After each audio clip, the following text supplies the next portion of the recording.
বিসমিল্লাহির রহমানির রহিম। আমি মোহাম্মদ রুবেল তালুকদার। প্রায় ১৭ থেকে ১৮ বছর যাবৎ বাংলাদেশ জাতীয়তাবাদী দল বিএনপির সাথে সৎ ও নিষ্ঠার সাথে দায়িত্ব পালন করার চেষ্টা করেছি। আমি কখনো লোক দেখানোর রাজনীতি করি নাই। এজন্য হয়তো আপনারা আমাকে তেমন দৃশ্যমানভাবে দেখতে পারেন নাই বা দেখেন নাই। আমি নীরবে দেশ ও জনস্বার্থে কাজ করার চেষ্টা করেছি। কিন্তু আজ আমি অত্যন্ত দুঃখের সাথে জানাচ্ছি যে গতকাল ফেসবুক লাইভে এসে আমি পদত্যাগ ঘোষণা করি। আমার এই পদত্যাগের এই সিদ্ধান্ত নেওয়ার পিছনে অনেক কারণ রয়েছে। হঠাৎ করে সিদ্ধান্তটি নেওয়া হয়নি। এর মধ্যে অন্যতম বিপ্লব কুমার ঘোষের মতো একটি ব্যক্তির কর্মকাণ্ড।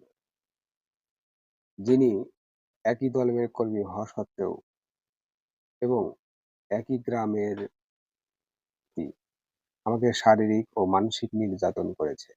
এমনকি অপহরণের মতো ভয়াবহ ঘটনার শিকার হয়েছি আমি।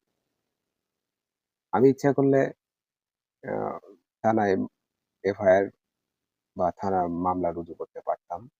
কিন্তু আমি দলের প্রতি আনুগত্য স্বীকার করে এই কাজ করি নাই।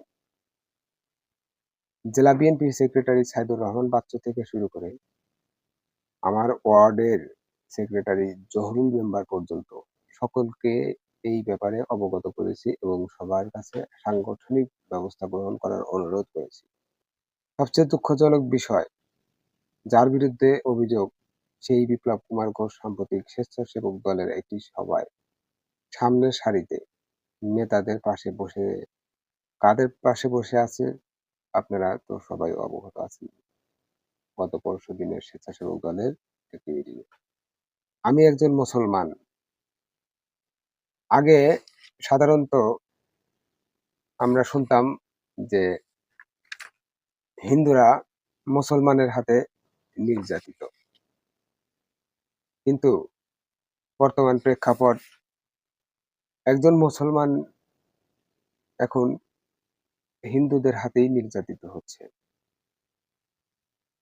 আমি এর মনে করি উগ্রবাদী সংগঠন ইসকন ইসকনের মতো এদেরকে সংখ্যালঘু বলে এদেরকে আরো একটু আশকারা দেওয়া হয়েছে বলে আমি মনে করি।